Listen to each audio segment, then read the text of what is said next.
second big transition for us, Joe, was that knock on the door when the founder of this organization comes in, hadn't even been on our radar screen, not at all, and says, "We believe you are the person to take over the organization and to run this."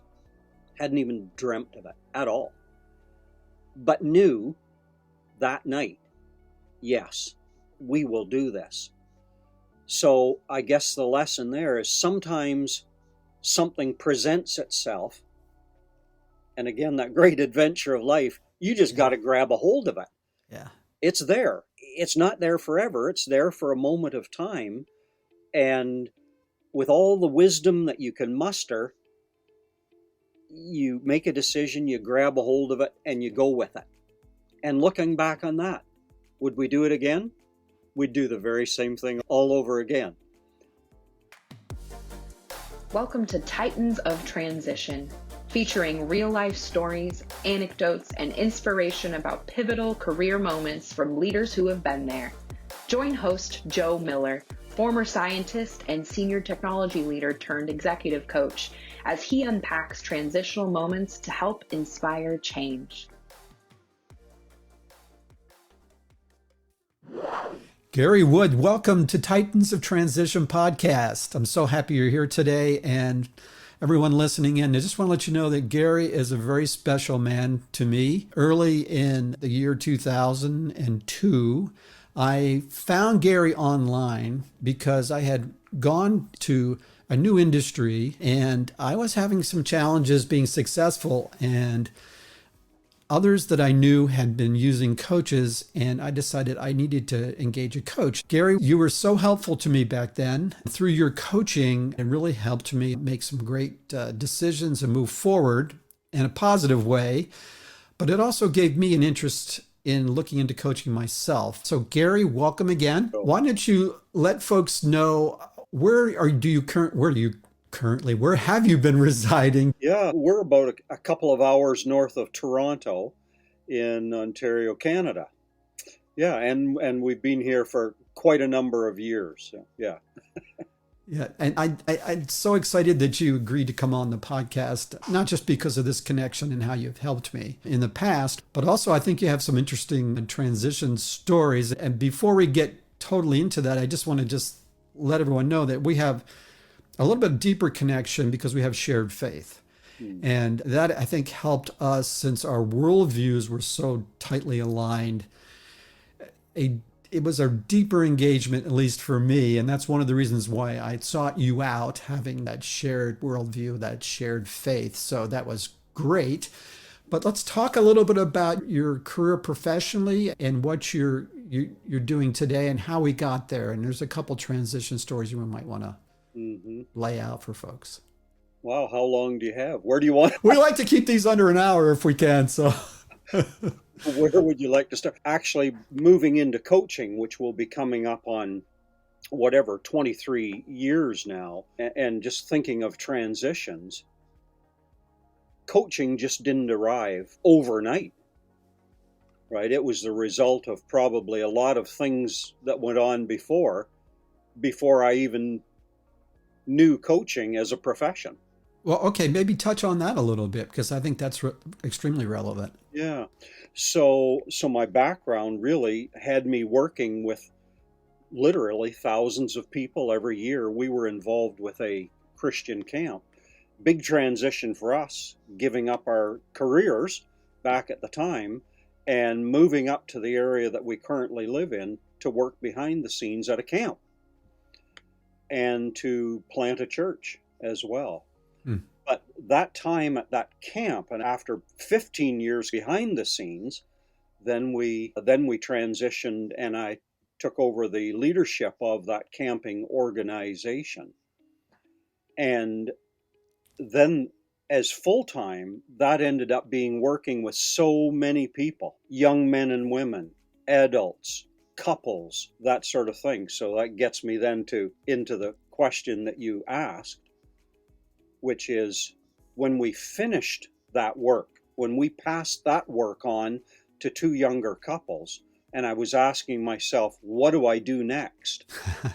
had that foundation on caring about people.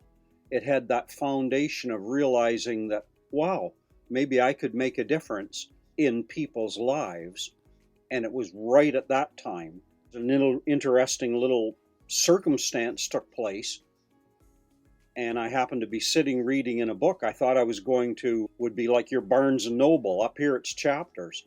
And I thought I was going to go into doing public seminars and that sort of thing and training. And I saw this one little paragraph, Joe, just one paragraph about this new profession called coaching. And it was new. Yes, it's not been around that long. It was very new back then. Yeah. And that captured my imagination. And sitting there, I thought, yep, that's it. I want to look into this. And that's what then transitioned me into coaching. Interesting. I'm curious about that a little bit, because coming from the background you've come from, did you consider counseling? Because a lot of times people who might be in that faith walk, that faith background, want to engage with people, that's a bit typical path as well. It's not coaching, obviously. I did not. Okay, I'm just curious. Oh, no. And it seemed to me, and again, I don't want to put my foot in my mouth or something, but it just seemed to me that the coaching was much more in line with that kind of forward-focused personal and professional development angle that my head was in. So you engaged with some kind of a certification organization, or what happened next? Well, there was only one organization that did exist back then, Coach University. Mm-hmm. So I signed up for Coach University, and very shortly after they began Corporate Coach University, using all of us who were present as the guinea pigs and as the ones who were developing their program. So I think they call that founding members. Right, yeah. And so Coach University and Corporate Coach University, that's what I graduated from, yeah. And, I engaged you over the phone, right? I mean, even back then, wasn't engaging with Zoom or anything like that. That didn't really, there were platforms like that, but that we take for granted today with this call, how easy it is. But back then, those were just reserved for the corporate office with very high-end $100,000 plus pieces of equipment and those sorts of things. So a lot of the coaching was remote on the phone, unless, of course, you were doing it in your local town or city. Then you might travel and meet face to face. Your real tools, unless it did happen to be personal, as you're saying, in person, the real tools. I mean, you had a website, and we're talking back in 1998. So yeah, one of those ancient kind of websites, and for at least for the solo entrepreneur, and the phone. That was it. Yeah, and maybe just, if you don't mind, just taking a little bit of time in because I think this comes up a lot for me, is differentiating between mentoring and coaching. I know that I often, when people reach out to me, there's some confusion. Mm-hmm. Mm-hmm. Yeah, so I would say mentoring, my simple take on it, really, Joe. Mentoring, I have something that I'm going to pass on to you. My experience will be beneficial to you, where I might be able to say, try this, do it this way, make sure you avoid that. And in the real world, there is an element of that. I'm starting to get to the point where most leaders are starting to look younger than myself. Yeah. So from time to time, you have some wisdom that you hopefully might be able to impart. But by and large, mentoring is again more telling. Mm-hmm. Mentoring is passing on of experience, whereas coaching is drawing from the individual themselves. It's building on what they already know. It's helping them add what they might need to know, and it's moving forward from there. There may be bits and pieces in the conversation where you're, able to be of help with some experience that you've had. That's the difference. That's great. I mean, I often engage with people in the technology space because of my background. And people who've led IT, which was my area, they tend to be a little bit more pragmatic. Hmm. And their thought is, I need to know this information, this domain information, and apply it. I Yeah. just don't have enough information in order to be successful. More information. And that's really fits more, I think, of a mentoring situation where you're looking for specific information, advice within a domain, Hmm. but then you're softer in terms of challenging the individual. It's kind of a friendly conversation over lunch. And Hmm. how did you address this kind of thing and that sort of conversation versus with me coaching is just as you said, it's more non-directive and it's more dealing with what's inside, what kind of obstacles in our mindsets Yeah. or work do we need to do to understand our strengths and our natural wiring, and how do we turn those things into positives in the workplace or in life. And Life, so, yeah, leadership. Yeah. whatever it would Yeah. be. But anyway, I thought that might be a helpful thing to discuss. Well, just Let's to, talk. Go to ahead. that point, I would say this, that I have the wonderful privilege of working with some really smart cookies like yourself. And in some ways, what do I know about what it is they do? Maybe I have a general knowledge, but some physicist who's working with a bump on an atom or something, what do I know about that? But they're not engaging me to know what they know. They're engaging me to know people. They're Mhm. engaging me to know how to get the best out of them and to do those things that you just mentioned. So, do I have to be an expert in all areas? And I work probably across all sectors. I don't have to be an expert, but I need to know people. Yeah, that's great. There was actually an exercise I got certified from the John Maxwell team in my coaching, as well as another organization before that. That coach training, they actually used a juggling exercise. I don't know if you've heard of this or not before, Gary, Yeah. where it's kind of the triad idea where you put people in a group and a non-juggler would coach another person on how to juggle. Uh, It was very interesting. Make observations. And so that drew a really stark line, I believe, in terms of the difference between mentoring and coaching. yeah, So it's an interesting way of exploring that. yeah, yeah, I wonder, why don't we talk a little bit about, and you touched on this before, this transition that you made from essentially leading this organization and then handing it off to a younger couple. yeah, Let's talk a little bit more about that process and maybe what came after that. yeah. We loved what we did. I loved what I did. I got to work with a lot of really great people. Had about 40 leaders that I was working with very intimately. I mean, just a wonderful, wonderful atmosphere, Joe, and good things were happening. We're making a difference in lives. Having said that, we worked with a lot of young men and women who came and worked alongside with us. I always looked at them as working this way versus looking down on them. And we became convinced that we were sitting on a gold mine of young men and women, and that there were things that we could do that they couldn't do. But there were also things that we were currently doing that they actually could do. And if we stepped aside, if we moved sideways and gave them some room, Yeah. they could actually step into their purpose, the things that were really important for them to carry out. So it was a hard decision. Mm. It really was, because we had lots of energy. I had lots of vision. I mean, it was all still firing there, but just this sense that they need a place. And if we give them a place, that's just bringing good people forward, and we'll go on and do something else. I didn't know what the something else was at the time, of course, but I took the leap, and here I am. Yeah, I think that's really interesting. I really can resonate with that a lot because I think ultimately in what you were doing was leadership, right? So ultimately what you're trying to do is developing leaders Yeah, around you. I think that's part of being really successful as a leader is recognizing, as you said, there's things that they could do, recognizing people who work under you and what their talents are and trying to invest in them for the future benefit of the organization. Because you're not going to be there forever.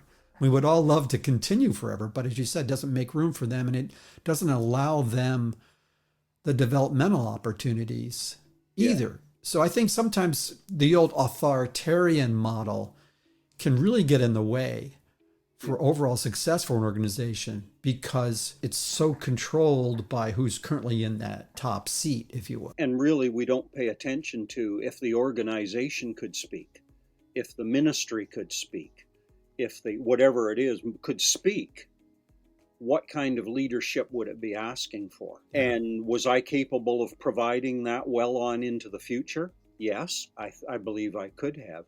Having said that, you look back and you see the wisdom, because there were so many things coming down the pike in terms of new regulations and cultural changes and all that sort of thing, that there was great benefit then in having, you'll know what I mean, and having younger leadership come along. Yes, there may be some wisdom that they needed to learn, but there was real benefit for the time in having those people in place. Yeah, no, it's good. So what happened? Don't know when to step aside. Right, that's the challenge today. There was no one pushing me out. There was no one saying this is the deadline. I'd probably be there today if I still wished to be, but yeah. So on that point then, how did you sense that it was time to do that?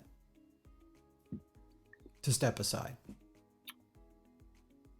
Yeah, I think there were a confluence of things coming together. The simple answer that I mentioned before is we just became very conscious that there was this group of young men and women, that gold mine that we referred to, and they were just looking for a spot to serve. Where could they serve? And we could actually provide a spot. So that's one element. But in our personal lives as well, our own children they were growing up as well. They were entering a new phase. And the work that we were in camping work, required like 24/7. Really, it was all consuming.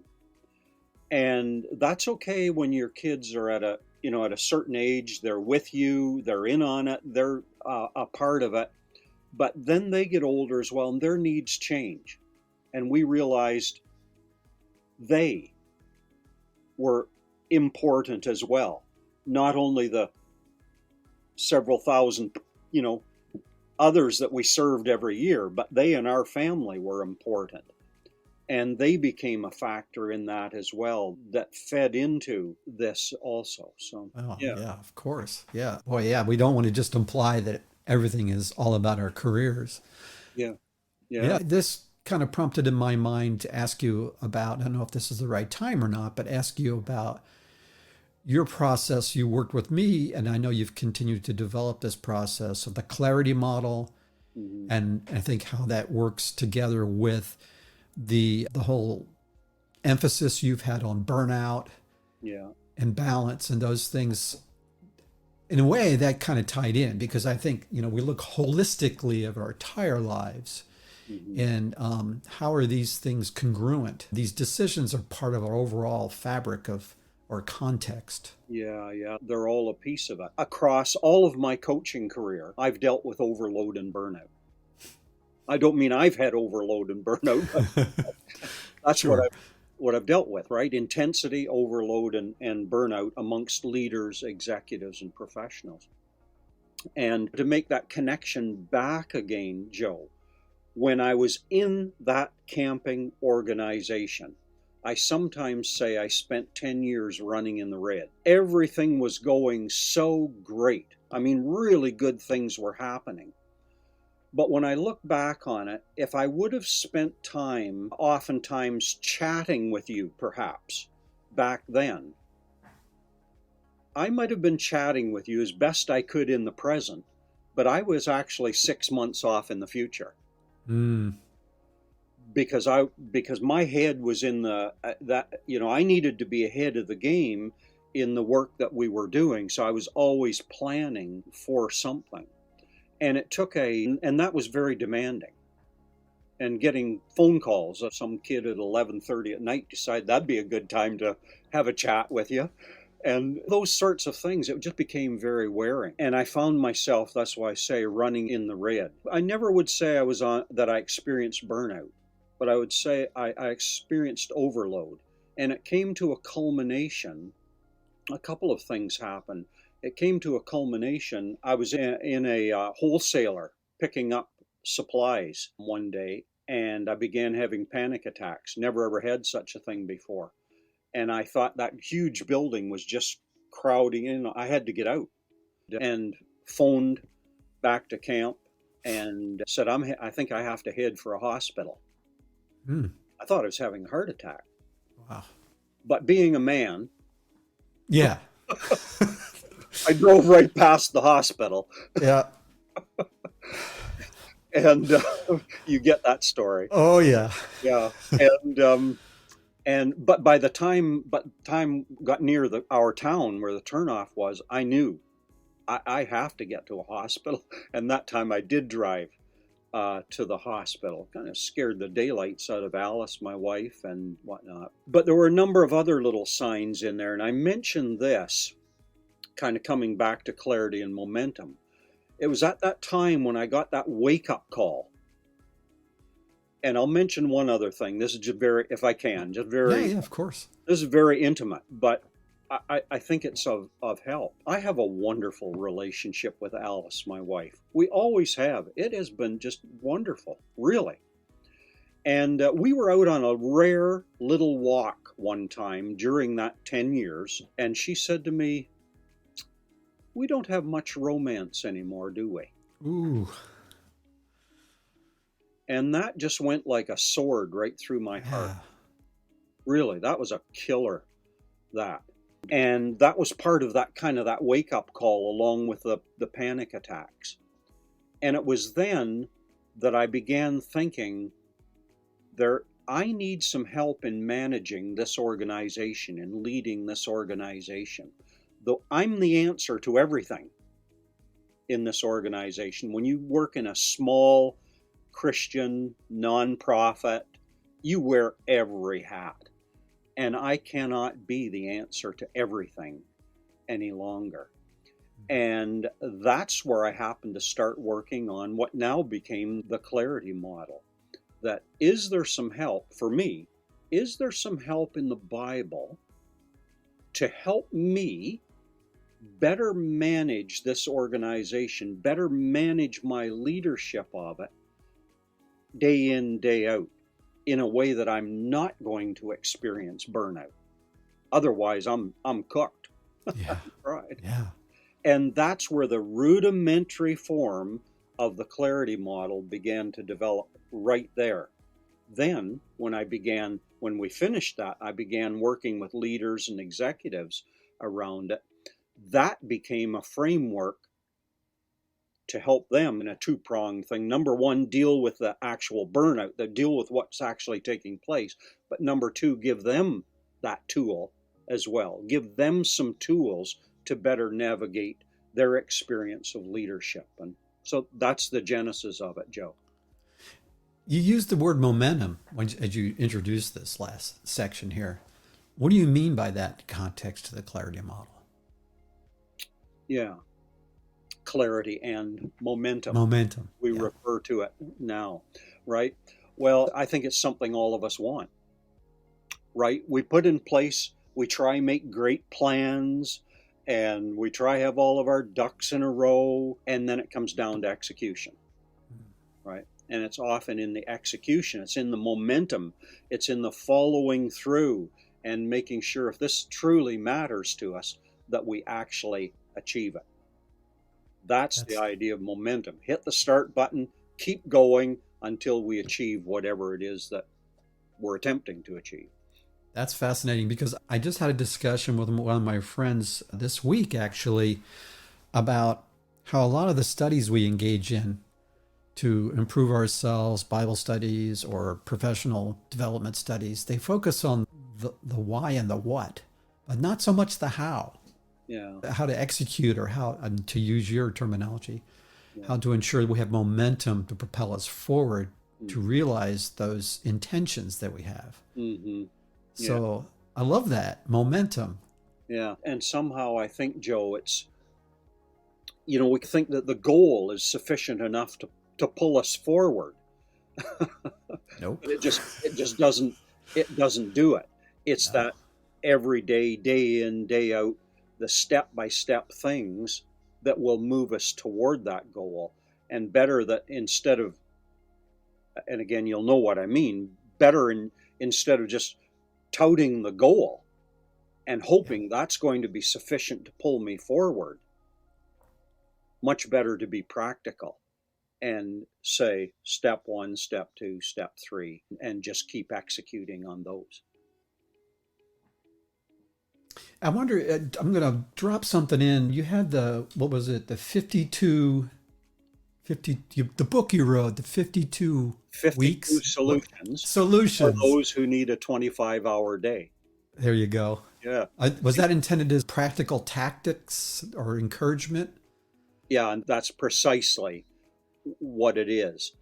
And really, moving forward successfully, and you can pull me up short on this if I'm going astray, but really moving forward successfully, Joe, is really a series of simple things. They're not hard things.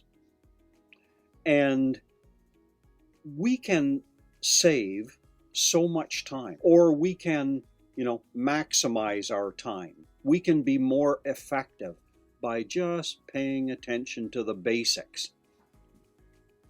And really, that's what that book is. It's just 52 simple things that an individual can do with some coaching, some self-coaching that goes along with each one of those, that a person can do to to be able to be more effective, more efficient in their day. So that came right out of that same experience, right? And then it was useful. I never wrote it down until I was a coach, and then I went to Starbucks, as a matter of fact, and We're all great ideas are birthed.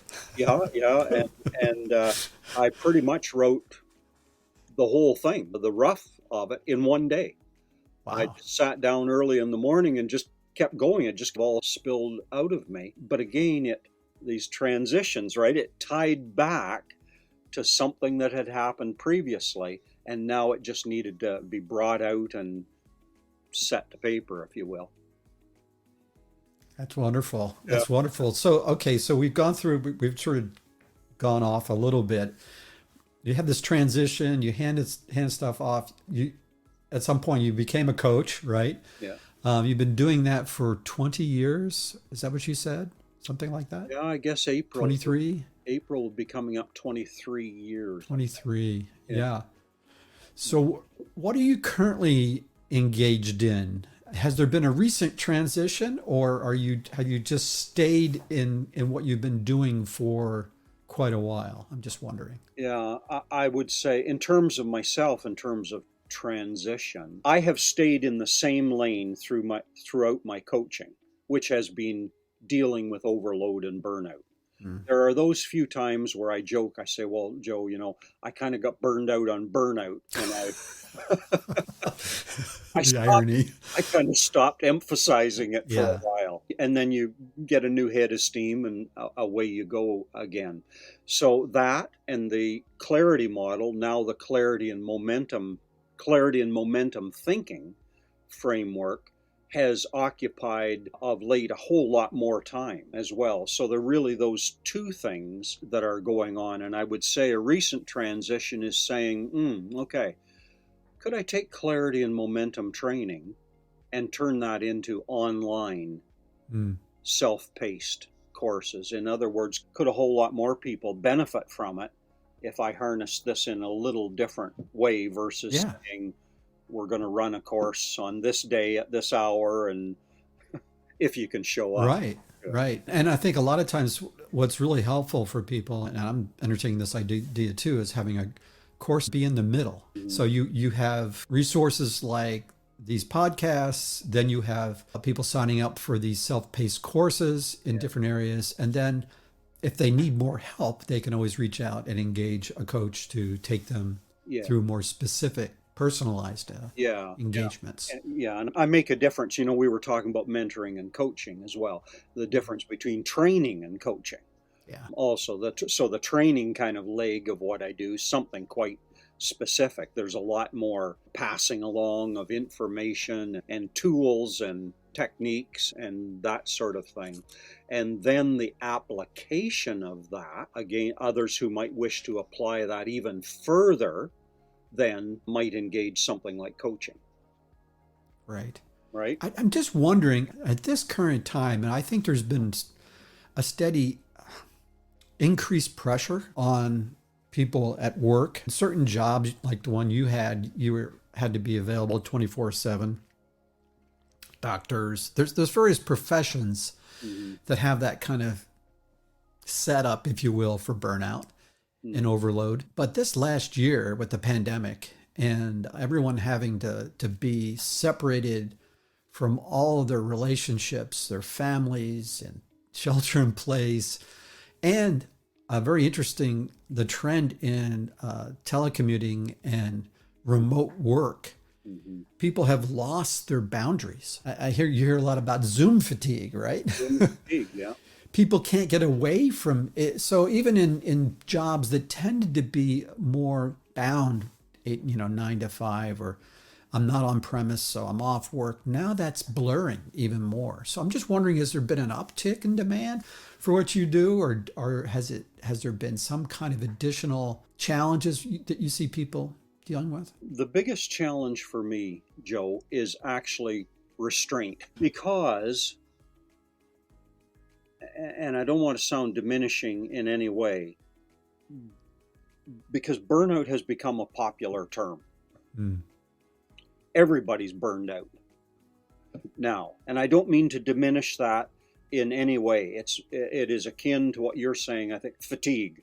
Fatigue. A great fatigue has set in, a tiredness.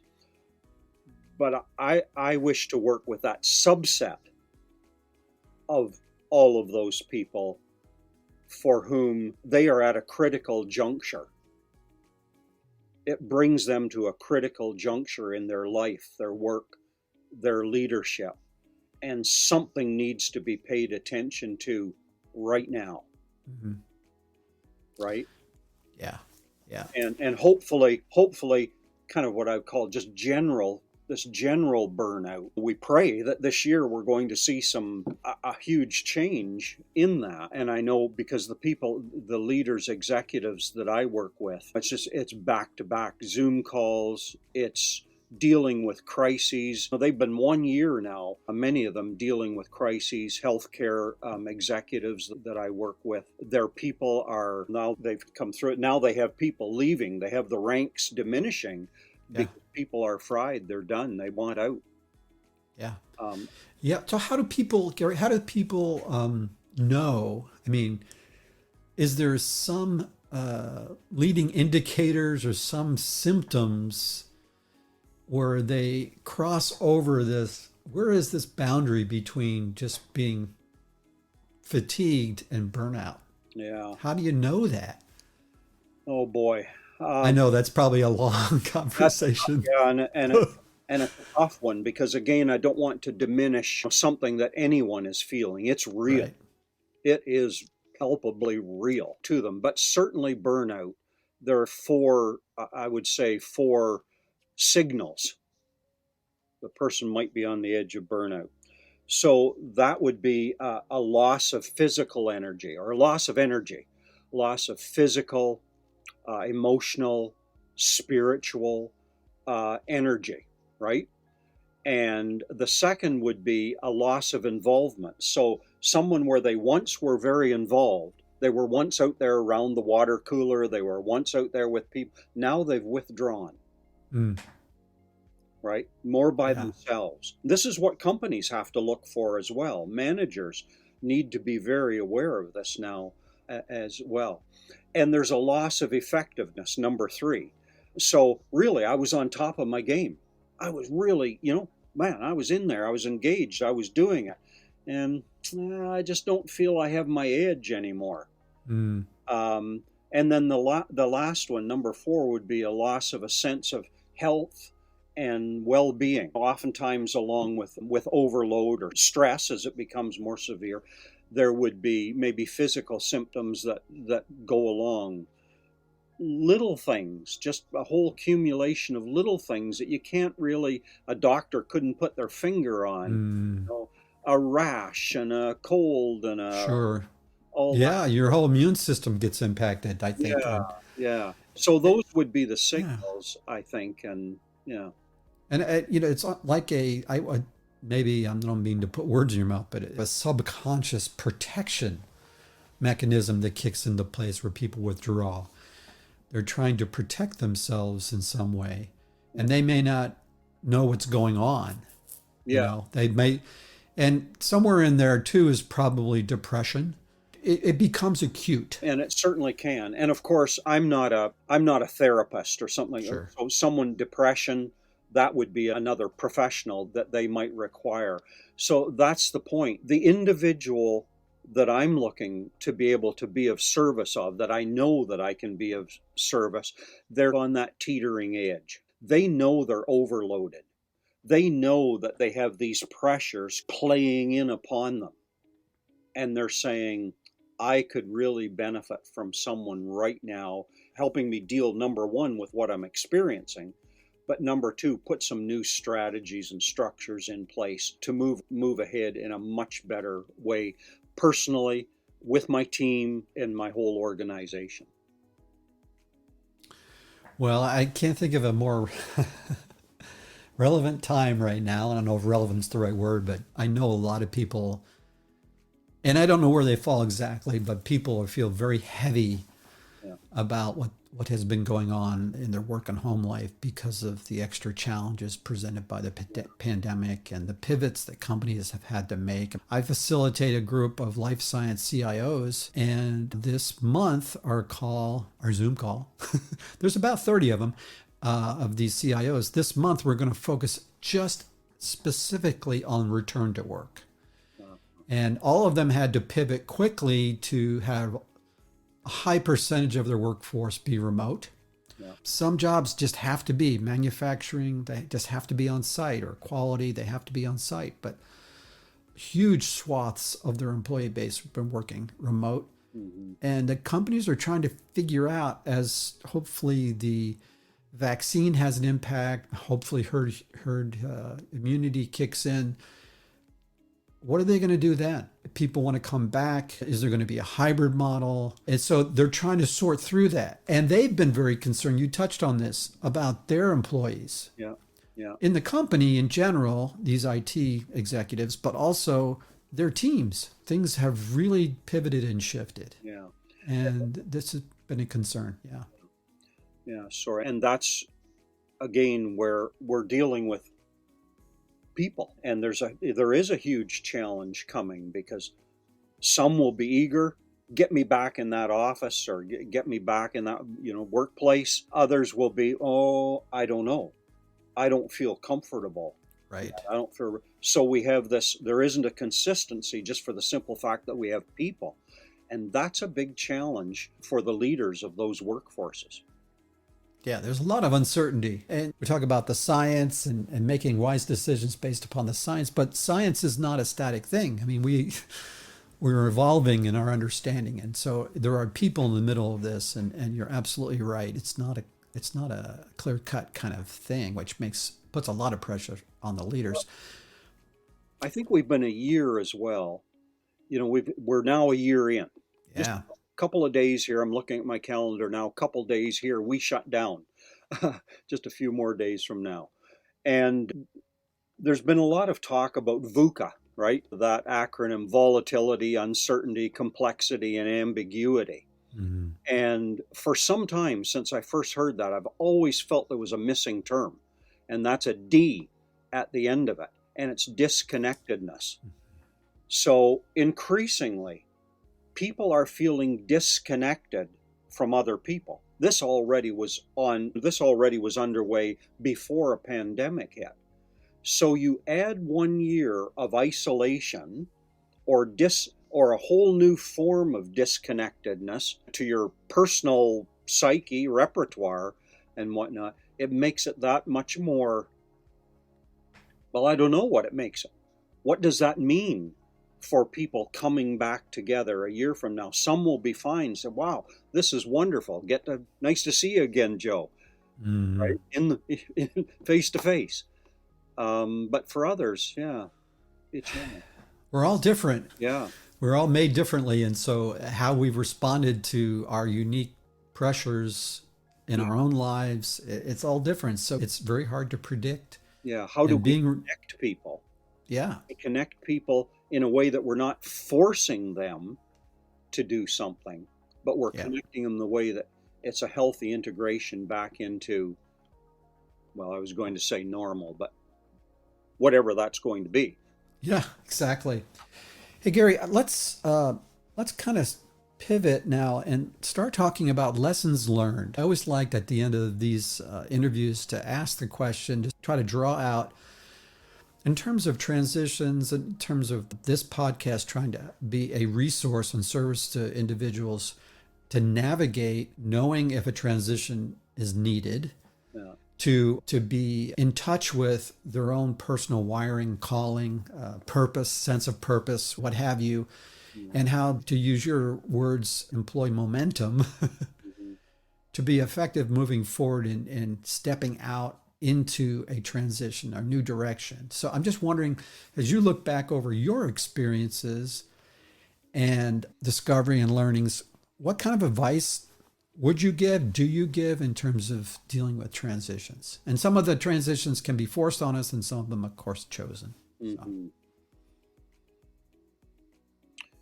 And I think that's the difference. yeah, So I guess my first big early transition would have been us giving up our careers to move up where we were. So our peers were on a trajectory and we were going on a different trajectory at that point in time because we felt something was important. So I think the first thing would be, out of my experience, that there are times you just need to step out. yeah, It's stepping out into the unknown. You don't know what might happen, but the adventure of life calls you out. And really does.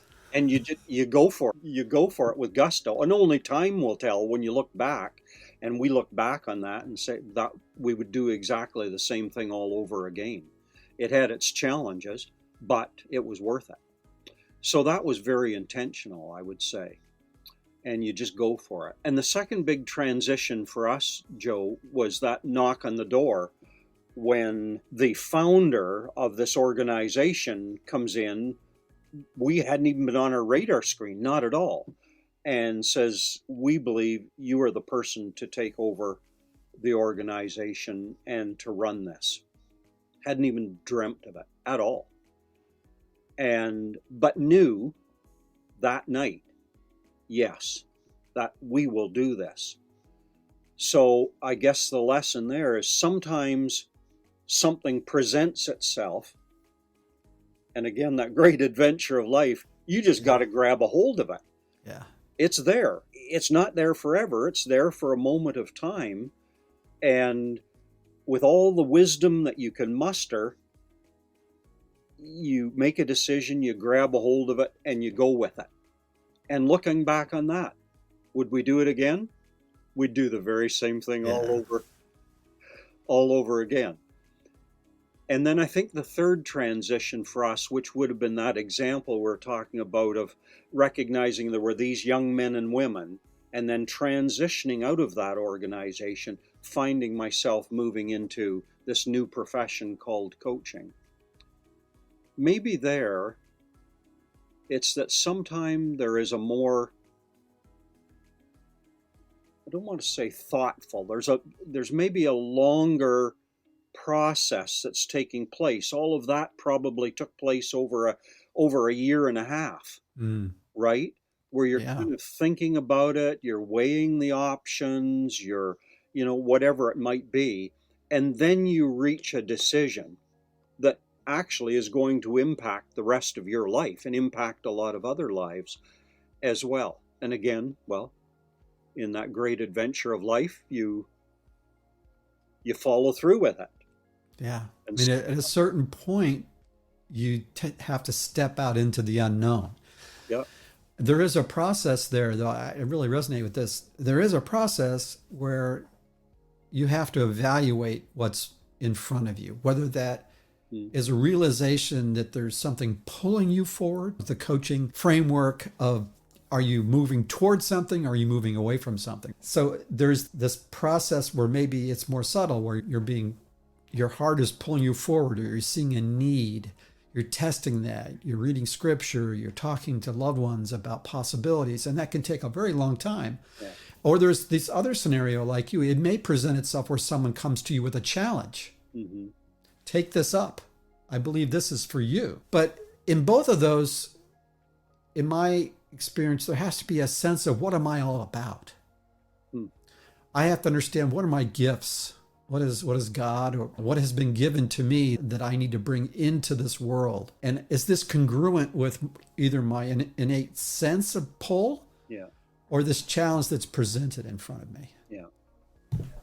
And I mean, to that, I would respond that if what I'm looking to do, if what is presented to me isn't in line with who I am, right? My values, my preferences, my beliefs, then I'm going to be out of sync going down that path. If it is in alignment, then we're in sync, right? And we just say, yes, I'm exactly where I need to be. And then it becomes just it doesn't mean easy, but it becomes a happy journey. Yeah. Now, I would say we would be a little bit remiss if we didn't talk about the situation where a change has been thrust on an individual, especially in this light of this last year, where there's been layoffs, there's been, companies and whole industries have been decimated, where people have found themselves essentially on the street wondering what's next. And sometimes your desires for what you want to do need to take a back stage to what you have to do in order to provide for your family or for yourself. It's okay at times to say, I'm not suggesting you do anything unethical, but it's okay at times to say, well, this isn't really what I see is on my path ultimately and what I want to do, but I need to do this for now. And to be kind to ourselves, to be gracious to ourselves, to say, this is okay for now. Yeah. With that scenario, where all of a sudden something externally which you cannot control has happened. Yeah. Well, maybe I'll sound a little harsh. I don't know. Go ahead. Cut me off. It's all well and good, in one sense, saying, I'm only going to do this kind of work and that's all it is. But reality dictates you may need to put bread on the table. And you and I and everyone else, we need to be willing sometimes just to be flexible and say, yeah, this may be a temporary detour on the road. We'll get back on somewhere down the road, but for now, this is what we need to do. And it comes under that category. You just got to do what you got to do. Why? Well, because for the welfare of your family, or you just need to do it. Yeah, it's in those tough detours that we learn a lot about ourselves. Oh, yeah. Maybe the most. It's in tough stuff where we really learn about ourselves. And we perhaps even find new paths that sometimes might even be better than the original path. I don't want that really speaks. That it's tough. I'm not taking away from that. It really speaks to me because that's been my journey. I think that I started in one career as a scientist, and then after 8 or 9 years, I moved to another career heading up IT, getting into IT through automation of laboratories. And I was on that run in IT leadership for a long time, and it was lucrative. And I had the need to put food on the table, but I had the need to put my kids through college, cash flow some things, right? But I had a sense that developed over years and years that I really wasn't completely fulfilled with that. Yeah. And that's why, what I did was the coaching thing on the side for a while. And I think that it was a longer journey. So sometimes these things, these transitions are sharp spikes or big inflection points, and sometimes they're sort of gradual and a little bit more calculated. I think in hindsight for me, I should have moved into what I'm currently doing now sooner, but that's okay. Yeah. There was a period when I was very cognitive that I was kind of done with it. Some of the people that worked with me probably would agree with that. He's been done for a while. But anyway, I think that those are great lessons. I don't know if you have any closing thoughts, Gary. Well, it would just be this, and I use this in the clarity and momentum thinking as well. The outcomes are really important, but outcomes are about two things. So we might have a very objective outcome, right? And we need to pay attention to that. That might be the work that you were doing, paying attention to that outcome, being the best that you can at achieving those things for the company that you worked for. But outcomes also is about satisfying an internal compass. And many times we work to the benefit of one, working on some external objective, but we don't feed what is important to the internal compass. And that's why perhaps for years you maybe think, there's just something more. There's something not satisfying me here. Right. I'm doing great here, but is that all there is? And you have to take care of the internal compass. Then when you got those two in line, you say, okay. Yeah, absolutely. And I do think that I referred to this before as this friction. Over time it can become more and more pronounced. Mm-hmm. Yeah, and so that's how I think you sense it reaches a culmination where you say, okay, I need to pay attention to something here and explore this. And I think that's where it really helps to get engaged with someone else, to walk side to side with you on that. And coaching is great for that. Yeah, it's great for that. Really is. It really is. Gary, how can people reach you if they're interested in engaging with you or learning more about what you do? Mm-hmm. And by the way, I will put stuff in the show notes. I will put references and links in the show notes, but just from your own mouth and heart. Yeah. Well, best way is head to my website, GEWOOD.com. Great. And you can contact me there and you can check me out. And I know that this has been great, Gary. And I know that we could talk for hours more. Yeah. But all the good things have to come to a close. And I do encourage folks to reach out to Gary. Couldn't endorse him any higher for what he's done for me in my life and career. So please do avail yourself of Gary if you have the need. And Gary, once again, thank you for being on Titans of Transition podcast. Hey, Joe, it's been fun. It certainly has. Thank you, Joe.